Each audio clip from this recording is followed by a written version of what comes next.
شمالي وزیرستان کې ځانمرګی برید 15 پاکستانی پوځیان ټپیان شوي.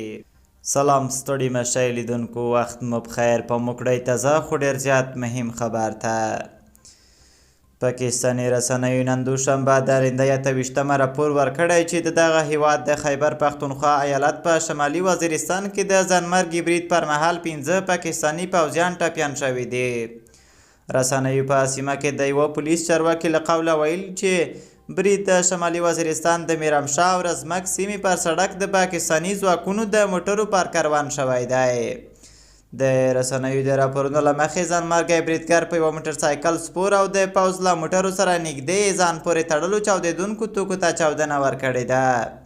تر اوسه د دغه برید مسؤلیت کوم چا یا ډلې پر غاړه نه دی اخیستی او نه هم د پاکستان پوځ او د خیبر پښتونخوا ایالت چارواکو په دې اړه څه ویلي دي.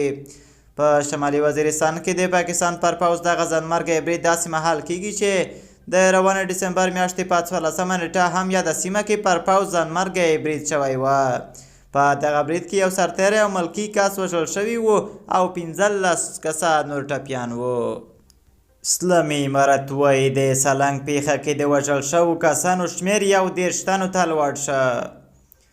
د اسلامي امارت حکومت د عامې روغتیا وزارت د سالنګ په یوه تونل کې د ټانکر موټر د ورلګېدنې له امله د قربانیانو د شمېر زیاتوالي خبر ورکړی او وایي چې په دغه پیښه کې د وژل شوو کسانو شمېر 21 تنو ته لوړ شوی دی.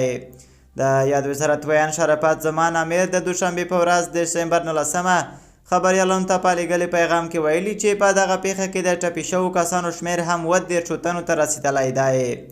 امیر زیاته کړې چې دغه معلومات وروستي نه دي او په خبره یې کیدای شي د مرجوب له کچه زیاته شي. دغه ورلګېدنه د شنبې په ماښام شاوخوا 6 بجې د سالنګ په تونل کې دننه د تیلو یو ټانکر د چپه کېدو او وروسته ورلګېدنې له امله رامنځته شوې وه چې شاوخوا 20 ساعته یې دوام لره. په همدې مهال د اسلامي امارت حکومت د فواید عامې وزارت ویلي چې دغه ورلګېدنه اوس مهال مهار شوې ده او اوس د سالنګونو د پاککارۍ عملیات پیل شوي دي. د دغه وزارت ویان حمید الله مصباح خبریالانو ته وویل چې اوس مهال د سالنګ لویه لار د ترافیکو پر مخ بنده ده او د خلاصولو هڅې روانې دي.